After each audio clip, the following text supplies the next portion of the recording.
Thanks for joining us. I'm excited to chat with Claudia. I'm a fan of her work, and I'm going to introduce her. For those very few who may not know who she is, she needs no introduction. So Claudia Roden is an Egyptian-born British cookbook writer with a special interest in the social, cultural, and historical background of food. She is best known as the author of many cookbooks, including A Book of Middle Eastern Food, the New Book of Middle Eastern Food, and Arabesque. Besides her numerous cookery volumes, Roden has also worked as a journalist and a cooking show presenter for the BBC. Food writers and chefs such as Melissa Clark and Yotam Ottolenghi have credited her with playing a large role in introducing the food of Egypt in particular and the Middle East and North Africa in general to Britain, the United States, and the English-speaking world. She has been involved with Yale, the University College London, and the School of Oriental and African Studies, and is president of the Oxford Symposium of Food. Her latest book, Med, contains recipes from the East Mediterranean. Welcome, Claudia. So good to chat with you again.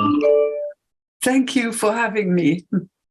Well, and from our last conversation, an hour was barely enough to scratch the surface of your work. You've been writing about food and culture and traditional food practices for a while, and you've paved the way for so many of food writers today. Can you give us a backdrop of what piqued your interest in food and what led to your first book, The Book of Middle Eastern Food? Yes, well, I was in London studying art at St. Martin's School of Art.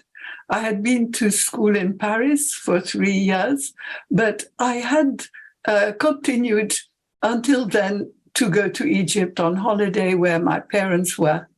But in London, I was living in a flat with two brothers, and the food in Britain at the time was horrible. I can say it without being embarrassing myself and other people, because that's how it was, and because now it's the opposite. It's a capital. London, in particular, is a capital of food. And but then it was horrible. So I was cooking for them, and I was cooking for our friends. We were all students, and I was doing the kind of foods that we did in Egypt. I bought, my first book was Elizabeth David's Mediterranean Cookbook. and I, by the way, couldn't believe that there was a recipe for melocheia in a book, because I adored melocheia, but I never ever had seen a recipe in a book. Actually, I never had seen a cookbook in Egypt at all, nor had I ever seen a printed recipe in Egypt. But so to see it in a book in London was exciting.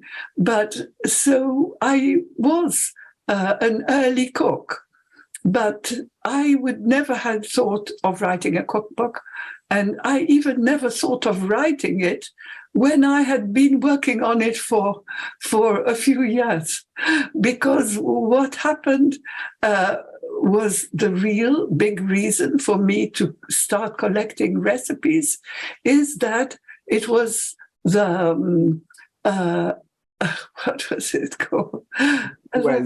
The Suez Crisis. The Suez Crisis, of all things to forget.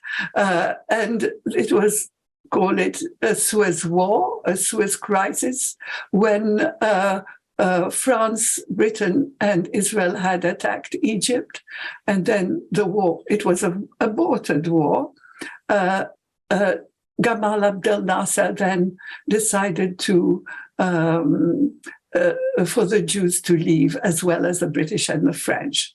And so I won't go in exactly who was stayed, some stayed on, some stayed a few years, but my parents arrived within a few weeks.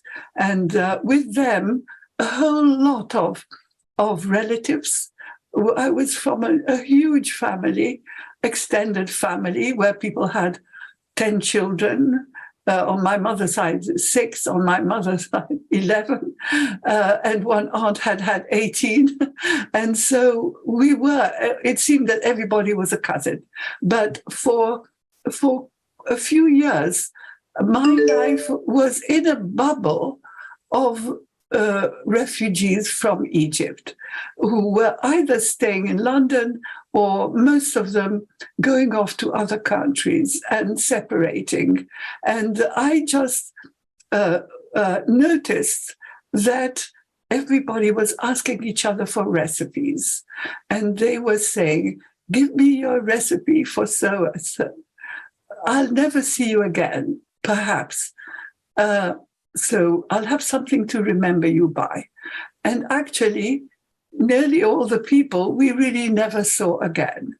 So it was a big traumatic time. And I started then deciding that if I don't record the recipes, we might lose them forever. And I did it really for my father to begin with, because he adored Syrian food. That's all he adored. And because 3 of my grandparents had come from Aleppo. One of my grandmother had come from Istanbul. And we had relatives who had come from Tunisia. Rather, they were relatives by marriage. They married into our family. But Egypt, the Jewish community in Egypt was a very mixed community from all around the Mediterranean and the old Ottoman lands. So there were people even from Greece, from Livorno, because especially when the Suez Canal was opened, first, it became a center for many people around the Mediterranean to open offices.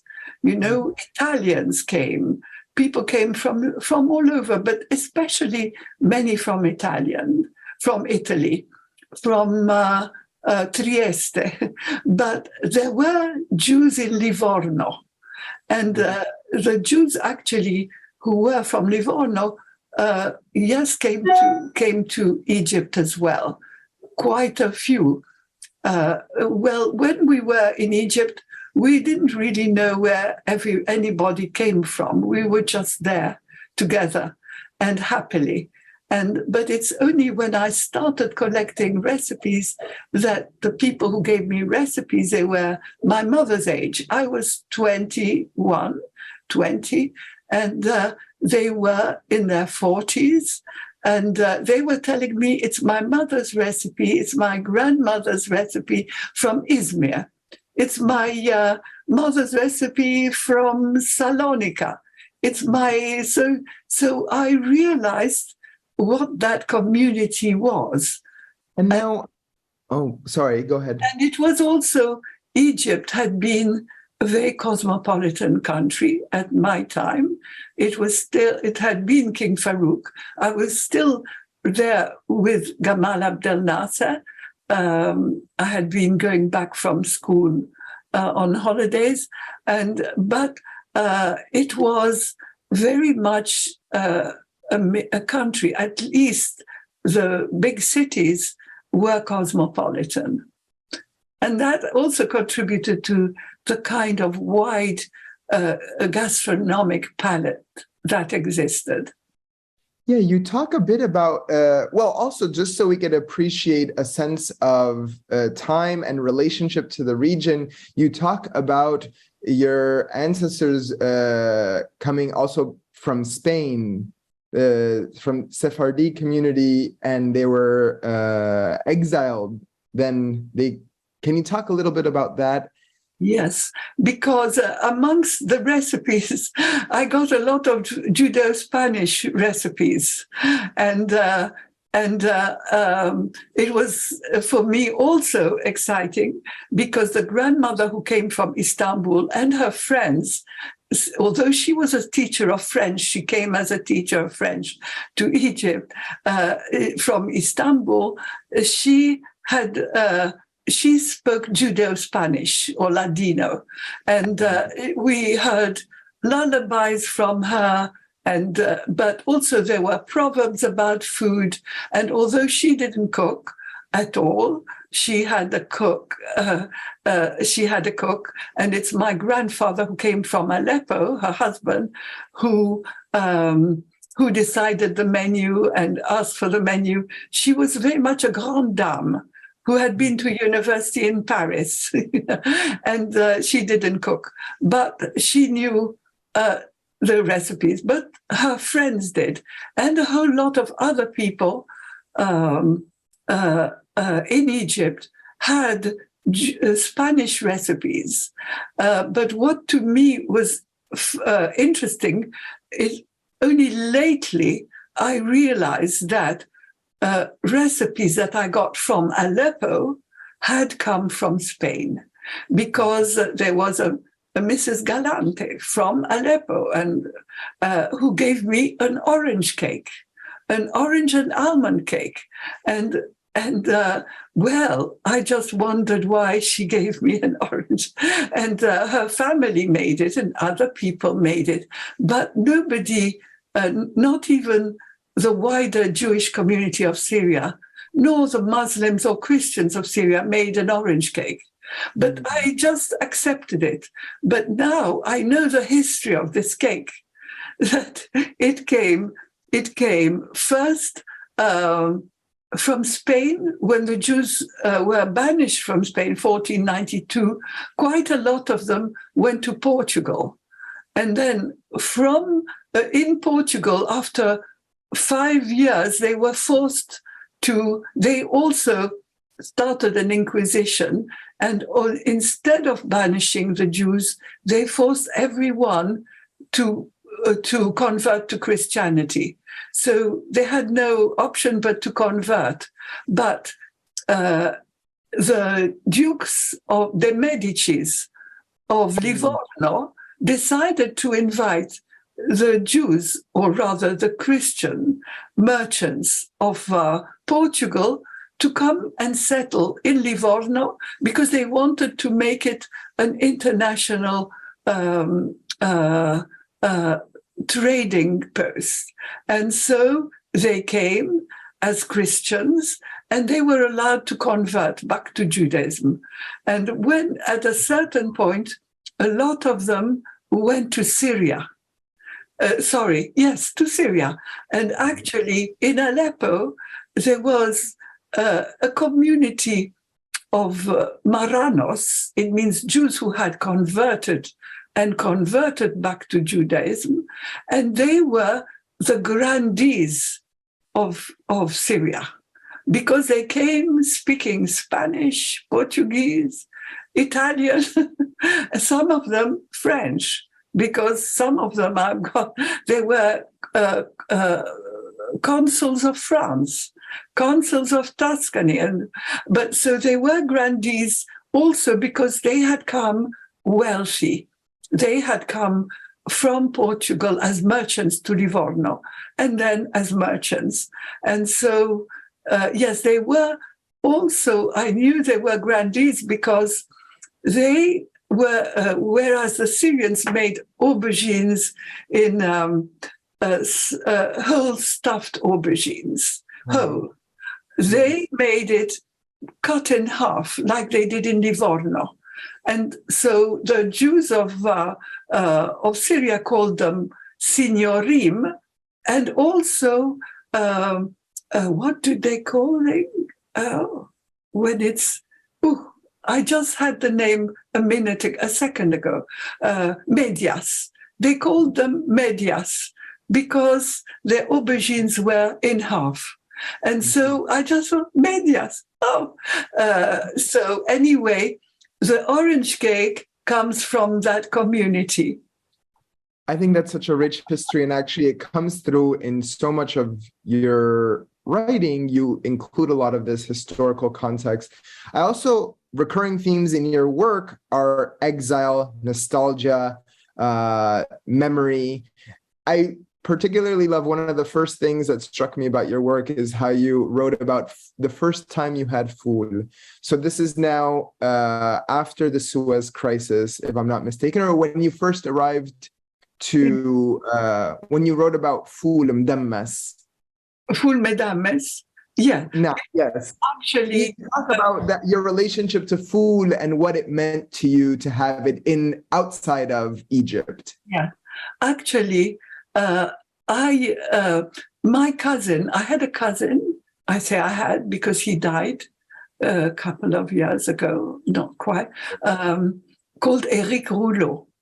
He was called Elie Rafoul, but he became a famous journalist and also a famous French ambassador to Turkey and to Tunisia.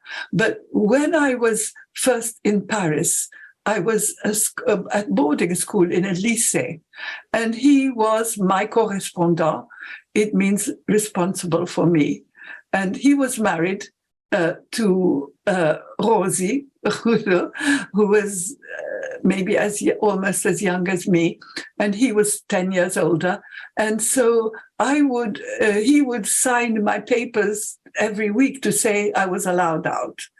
And he told me one day, you can take my signature and sign them yourself and go where you like. So I was free if I found somewhere to stay the night. But I did go and stay with him quite a lot. But at one point, there wasn't much room. They only had one bedroom and then the kitchen. And so I had a younger brother who also died, and he was in another boarding school, and we used to go there every Sunday.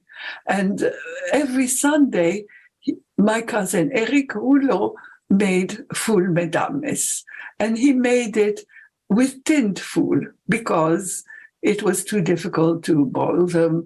The broad beans, it's made with dried broad beans. It takes a long time to cook. And then for me, it was just like total heaven to be able to eat the food with a hard-boiled egg, with olive oil and garlic and lemon, and also a salad next to it. And yes, it represented everything that I was nostalgic about. Mm. And for those who have not had food, or it is in Claudia's first book, the Book of Middle Eastern Food, and you could make that recipe. And it is typically eaten for breakfast. Yes.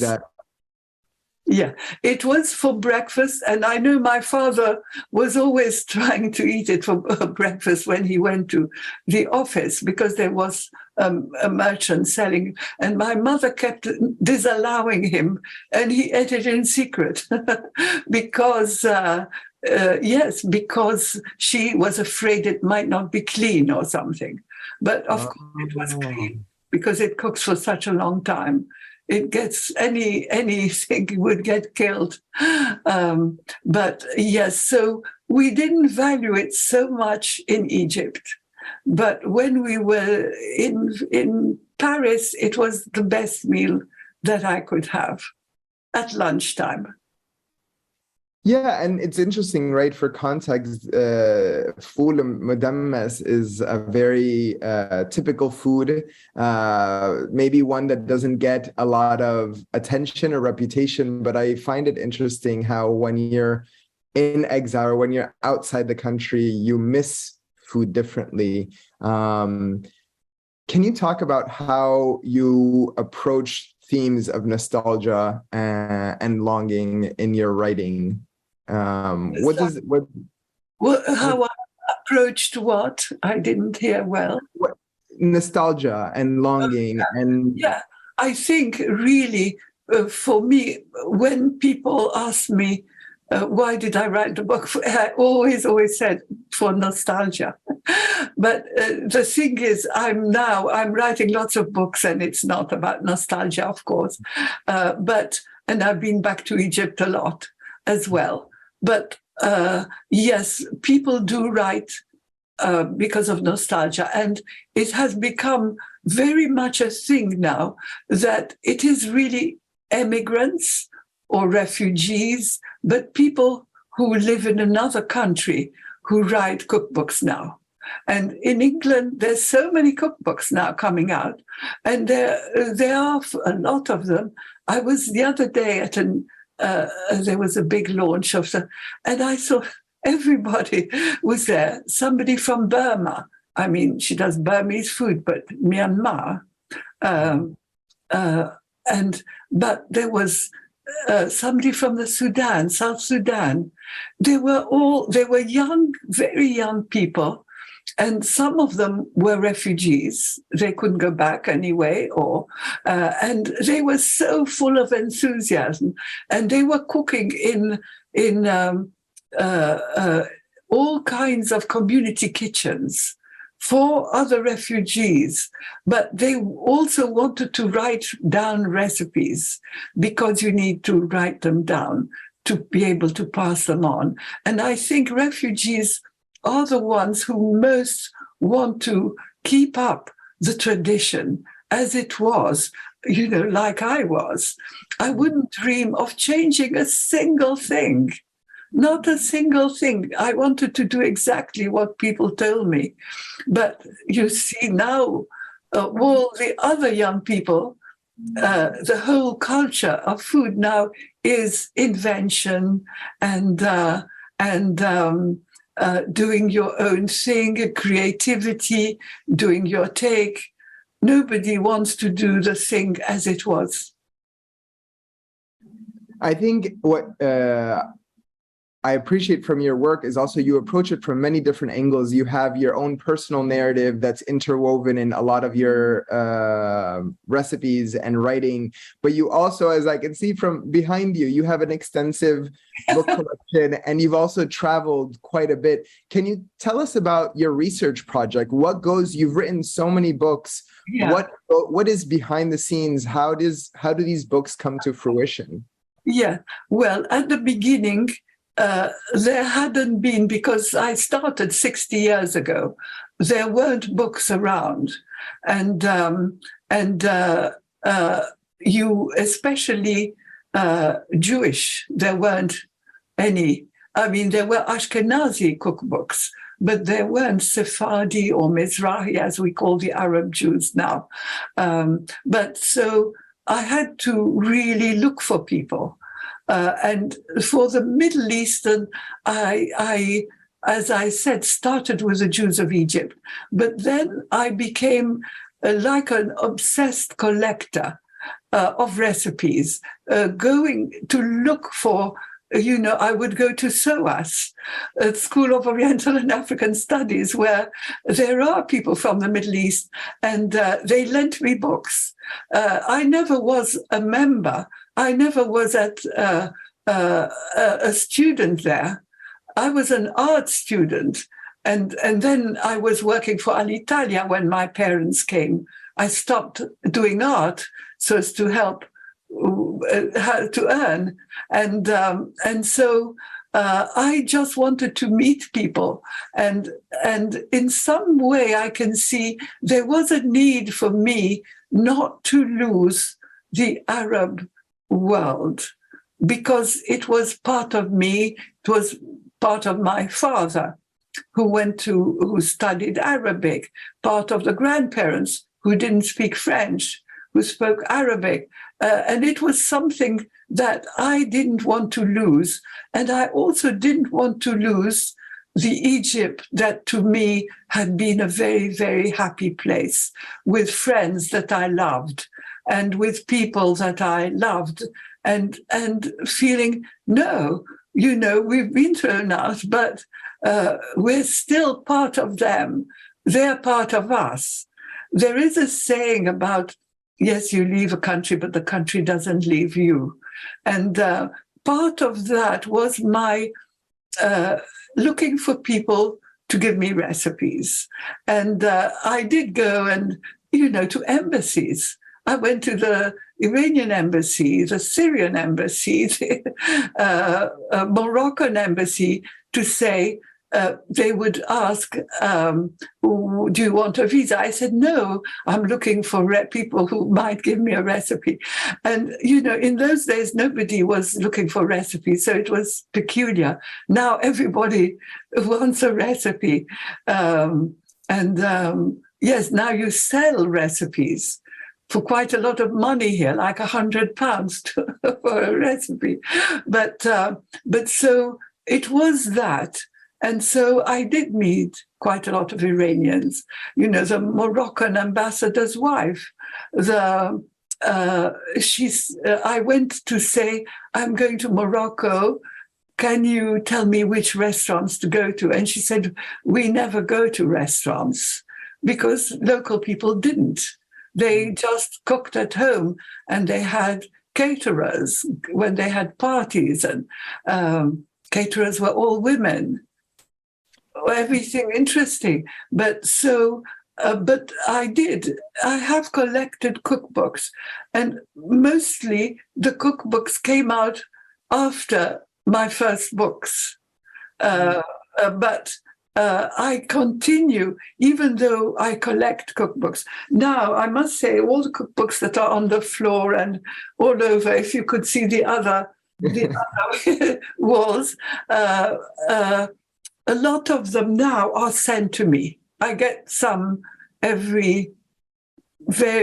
several a week, because publishers send or authors send. But I did collect, and I continued, even though, as somebody told me now, you only need to know how to use the internet to look for recipes, which is true. There's almost nothing that exists as a dish that you can't find on the internet. But actually, for me, it had become my way of life, my way of research, to do as much as I could research on the spot, to find where a cuisine was born, where the people who cooked it every day lived. And it was, for me, I have never researched restaurant cuisines, haute cuisines, although haute cuisines were cooked in family homes like Morocco.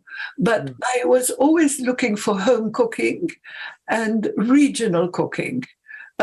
So when I traveled to Italy, I was looking everywhere because I did a book on the food of Italy. I went to every single region, and I went, and it was a time, even when I went to Italy, it was more than 35 years ago, I think, when I went.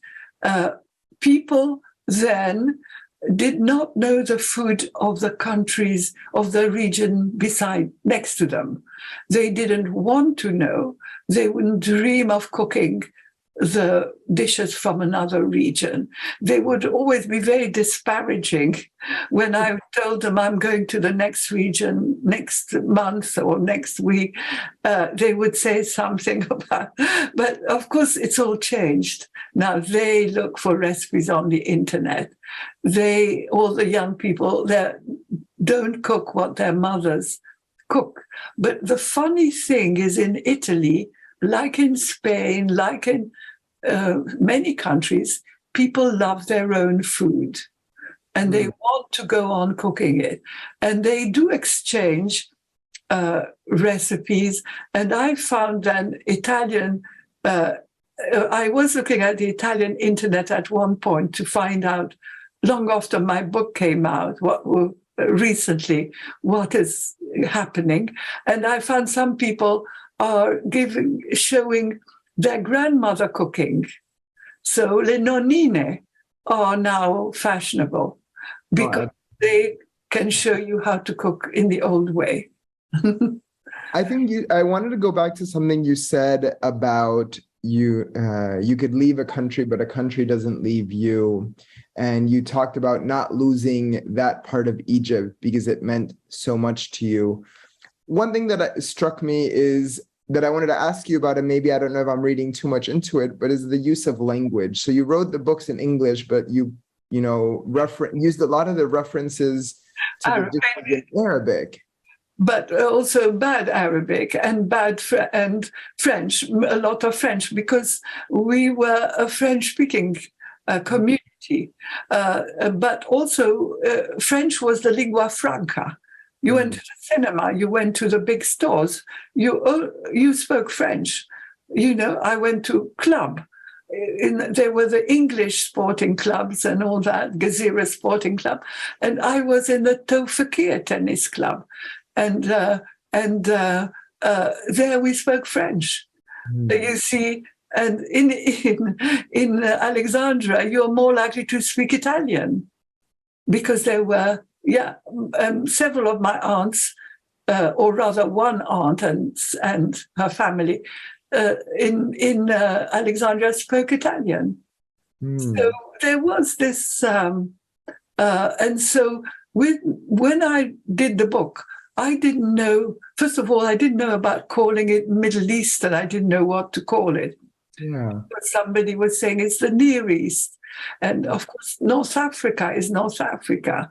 And we decided on the Middle East. And of course, it's not all the Middle East. But it is mostly now. And people did complain that, some of my friends who are scholars who said, you shouldn't have called it because there is no such thing as Middle Eastern food.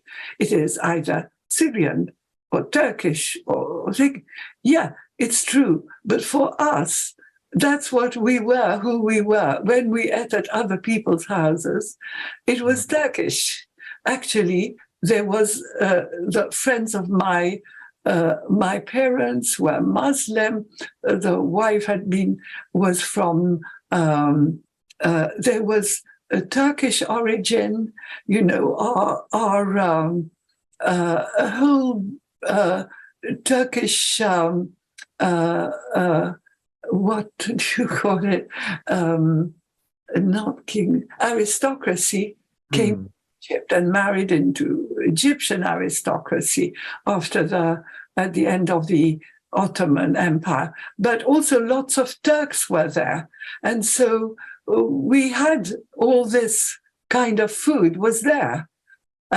We had friends who went to school who were Iraqi Jews. But so for me, the word Middle East was normal. But also, I didn't myself know good Arabic. And so I just wrote down the way we and my family personally call the dish. And it must seem now rather ridiculous to have all these names.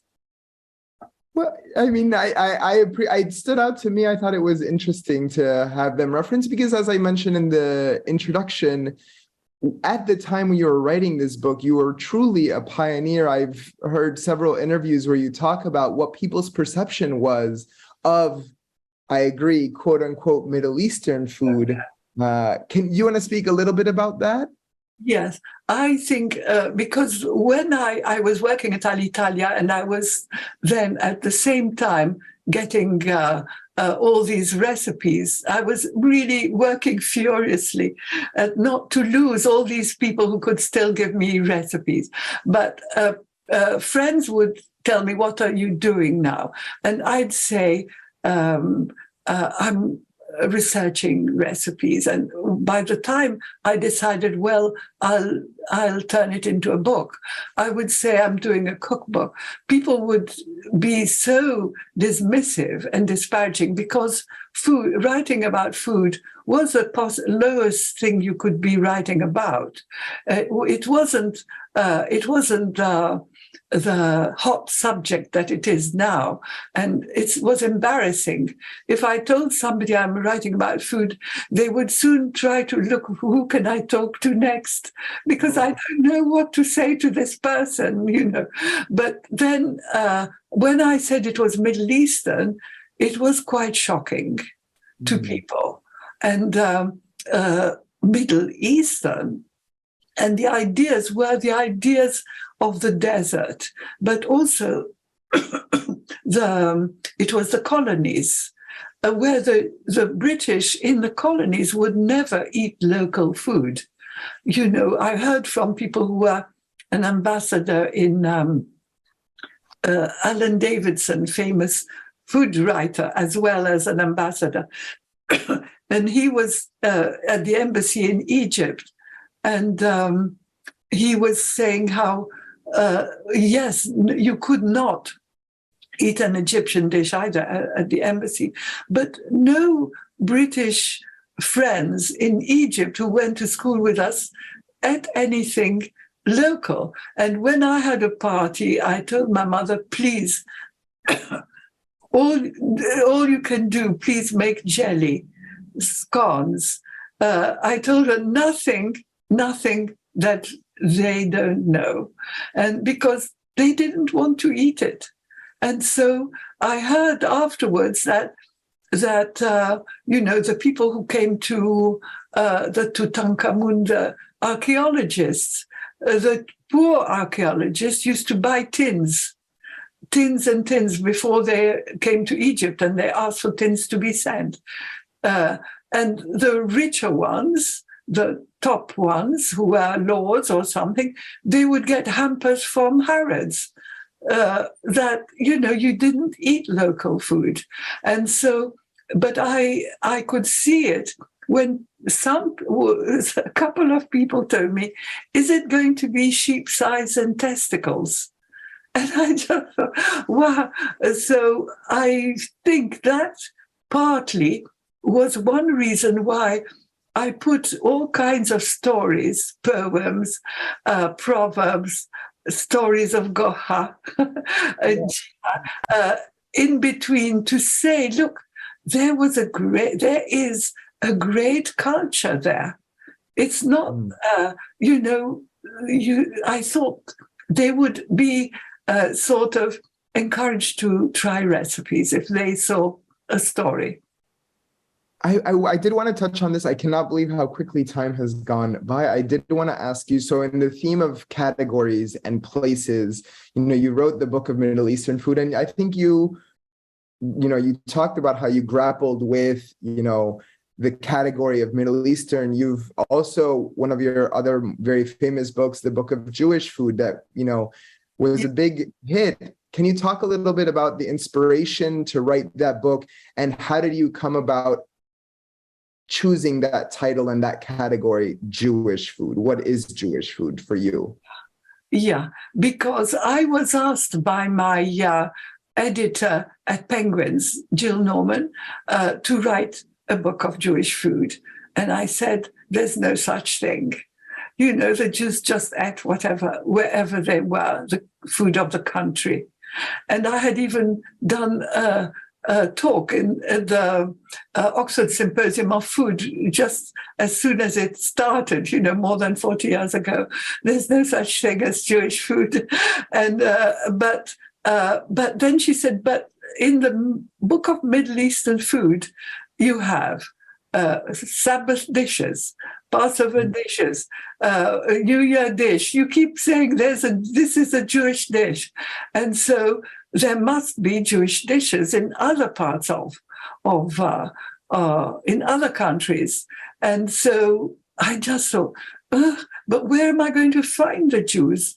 I think it was also a time when they were beginning to leave all the Muslim world, the Arab countries at the time, because of it was the time of the state of Israel, when Israel was founded. And so it became difficult. Sometimes they didn't have to leave, but they left because they were worried, or they left because Israel came to fetch them.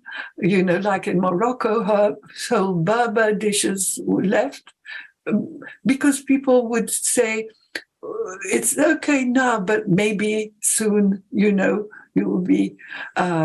So there was harassment, maybe. But so they weren't in the countries. Where am I going to find them? But so once I decided to take it on, I just couldn't stop. And I went on for 16 years, but I did it like on the side burner because I was writing for magazines, writing for newspapers, and writing books. Because, for instance, when I was writing for the Sunday Times magazine, a whole series on the regional foods of Italy. And, wherever I went, I could go and see there was a synagogue or someone. And I went to the synagogue in Venice, for instance, and somebody there said, oh, you can go to the old people's home, also in the same piazza of the same square, where the 3 synagogues are, and there are women who come and cook there on Friday as volunteers to do a Shabbat meal. And they also come on for Passover to cook for Passover. And if you are a foreigner and Jewish, you can come and eat as well. Also, if you're a foreigner and not Jewish, you can come and eat as well. But so I did go when they were preparing for Shabbat. And I asked them, what is the Jewish food of Venice? And actually they said, look, there are three synagogues, all completely. One is from Iberia, is a Spanish Sephardi. One is Ashkenazi. One is, I forget what it's called, but it is from the south of Italy. And there was also, I'm not sure which one was joined by people who were from Turkey and other Jews who were Levantine, who were traders. And they settled in Venice because they were trading with the East. Their relatives were sending them goods. And so they were there. But they were also all the Jews from Sicily, because Sicily and the south of Italy had been part of Spain. And when Spain banished their Jews, Sicily and south of Spain banished theirs as well. And so they came up into different parts of Italy where there were Jews, but some of them came to Venice as well. And so she said the food mirrors that. And they have done a cookbook, the Jews of Italy, because they had Jews in every different region. And they were thrown out from one region and then moved to the next one. But so their food, like the food of the Jews, apart from the kosher laws that makes them have some differences, some of their big differences is that they have moved, that they have wandered, as we used to say, but that, so they had a hybrid cuisine.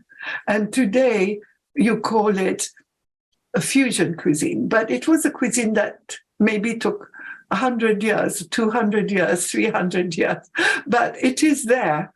And in a way, you can tell where those Jews have been. And sometimes people tell me something and I know exactly where they've been from one dish. Like somebody, I was in Amsterdam, there was an event that was music and food, Jewish music and food.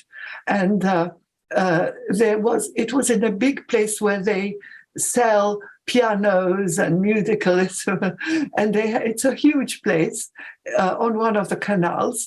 And there was a klezmer band that came, and they were cooking as well.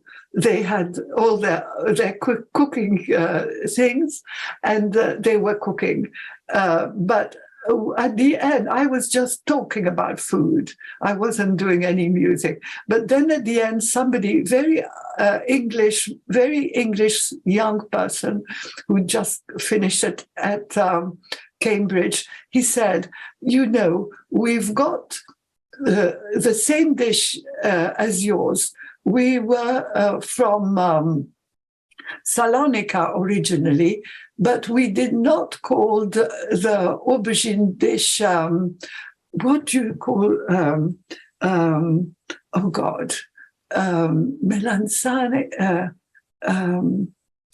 in Spanish.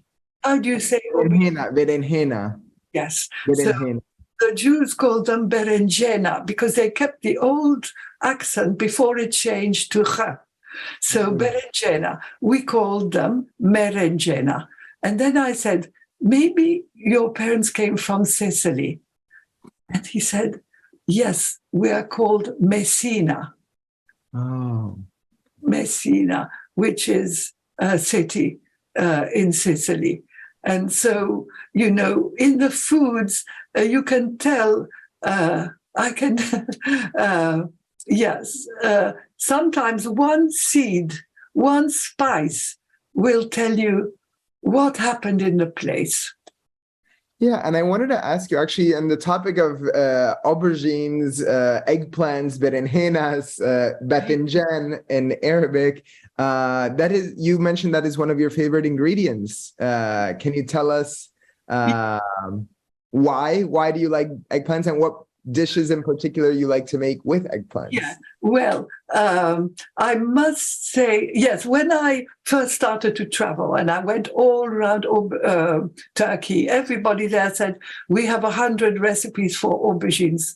And now I can tell you I have more than 100. But I don't cook them all, of course, all the time. But I did eat them all and cook them all once at least. But maybe one that I do now is the simplest. I do it all the time. I just bought an aubergine this morning. I'm going to make it that way. But just for instance, just the purees, the aubergine purees, every country in the Mediterranean has an aubergine puree. Every country. But so you roast them. Some people say you have to roast them over fire, over a gas flame to get the smoky flavor. But no, for me, it's enough to roast them. But now I do roast them by cutting them in half, so it takes less time to roast. And you just put them on a foil, the cut side down, and you cook them. It just takes less time. But you don't need these days to salt aubergines for the bitterness, because the bitterness has been, how do you say, taken out by Bread out of them. Yeah. And so you do, if you fry them, because it by salting them makes them absorb a bit less oil. So if you want less oil, which most people want less oil now, but so I just love the very simple aubergine where you just put olive oil, a good extra virgin with lemon, with crushed garlic. That's all. It's simple. But I love it too as baba ganoush, with tahina, with or like burani, with buran of Iran, with yogurt and mint. I like it. Also, as I had it in Morocco with cumin and harissa, with coriander. Of course, I do put herbs, either parsley or coriander, but also sometimes a finely chopped bit of chili or else chili pepper. Sometimes I've put pomegranate molasses only with garlic and olive oil. So just the puree is is a big thing. But my family's from Aleppo and they love the pomegranate. They use a lot of the pomegranate molasses in the dip itself. I love the sweet acidity. Yes. And of course, I make it with rice, aubergine with rice, which is a Turkish one, and a Syrian one with bulgur, and an Italian one with pasta, and it goes on. That when nowadays that so many people are vegetarian, it's good to have something substantial as well. But of course, every country that I've been to, there's, for instance, in Cordoba, around the Mediterranean, they all have some. Also, most popular dish is usually aubergine. They have a fritter with a honey sauce. In France, of course, they've got ratatouille in the south, moussaka in Greece, parmigiana di melanzane in Italy, caponata in Sicily, spaghetti alla norma in Naples, and maklouba in Palestine. Yeah. Exactly. Oh, maklouba is wonderful. I cannot believe how quickly time has gone by. We have several fantastic questions in the chat. Actually, one of them is from Rushda. Please, my apologies if I mispronounce any names. Miss Roden, what is your take on the future of food writing and teaching food studies as a subject in college? Yes. When I started, nobody in a university would dream of asking somebody to study food. But it is the most important part of culture, I think, because everybody eats. And it says so much. There's so many ways you can see it. So I'm really very, very thrilled and impressed by the universities who do teach, because you can see it as an anthropologist, as economics, and through many different ways. You can use food as a lens for everything. Absolutely. And on a similar note, I actually this is one of the many questions I had but didn't get to. This is perhaps an unfair question, but is there a particular book that has shaped, and it doesn't have to be one or few books that have shaped your perspective on? Yeah, it wasn't a book. It was somebody called Maxime Rodinson. He's a French Orientalist. And I found at the British Library, he had written his PhD when he was in Syria, and he was in the French army. And he had started studying, and during the war, he was much older than me, but I got to know him very well. But he was looking to do his PhD he was in Damascus, and he went to look in the archives because he was an Arabist. He had studied Arabic, and he was also a sociologist. And so he found this medieval manuscript of the 13th century. And he wrote a huge, not essay, a publication. It was his PhD on what this recipe manual tells you. It was actually a manuscript. It wasn't printed anywhere. And somebody now has actually translated it, Charles Perry in America. And but at that time, Maxime Rodinson had just did a sociological analysis about why those recipes were what they were. And he made all kinds of what kind of people cooked in those days, and he studied the history. And he's to understand what was going on in the 13th century. And they were recipes that had come to them from before the 10th century, even from the Umayyad times. but how they had developed, and talking about the spice trade, the role of Syria in there, but also people's lives, what they would have been. And so I was enthralled by that. But also, I have to say that I became enthralled about history of the Middle East. And although I didn't study anything as a student at all, I did go to the British Library. And to me, these days of reading up about the history of the Ottoman world, the history of countries in Iran, to see if somewhere somebody had mentioned stuffed vine leaves, in the 7th century in Iran. Wow, this is something, but also looking for any little clue. But I also became fascinated by history. And although the last book that I wrote, the editor told me, no history, because people don't want history. I think that's a shame. I want to get to one last question. It's maybe you could answer it quickly. From Neda Prentnar, did you learn any Slovene recipes? As I know your nanny was Slovene. And then Lisa is also asking a 2-for-1. Are you working on a new book? And what's the topic? So, good question. Yes, Slovene recipes. Yes, I had a Slovene nanny, and she taught me Italian. We only spoke Italian with her. She was our great love.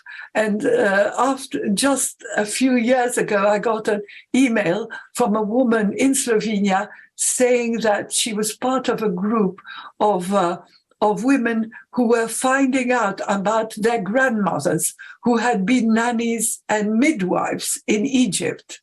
And not midwives, sorry, when you give milk from your breast. The term is also, but I think wet nurse. Anya. Oh, Anya, I'm glad. Wet nurses. They had, in the 19th century, they had started coming also with the opening of the Suez Canal, and Trieste people coming to work. They came to work. But there's a long story there that I won't go into. But I got to meet a lot. They invited me in Slovenia, and I came to speak about what it was like to have a nanny, because they had never met. Almost everybody there, I had to speak in a theater where a person who had written a play about her grandmother, her grandmother's letters back from Egypt. Her play was on. Then I came on to talk about the nannies of Egypt. And it was so moving. I met her relative, her nieces, because my nanny had been a novice nun. She never married and she didn't have children. But I went to her family. They took me to her village, and I went to see the woman who was my age but shorter than me. I'm short enough, but she was shorter, or else maybe she was younger by a year. But she inherited all my dresses. And so I went to see her. She was in hospital. So I went to the hospital, and she said, they got also anything that my family or any relatives didn't want, she would send them by ship to the village. And so for me, it was very moving. But also I got to eat the potitsa, because the person who wrote to me, she wrote to me through my agent with an email, because she saw that I put a recipe in the Jewish book for potitsa. And I said it was different, the Jewish potitsa, to the potitsa my nanny Maria Coron made from a village in Gorica. It has been an absolute pleasure. I feel like we need several, not just hours, days, to really appreciate the breadth of your work. I know I speak on behalf of everyone in food studies and everyone who's ever read your books. Thank you for a lifetime of dedication to this field, and it was a pleasure.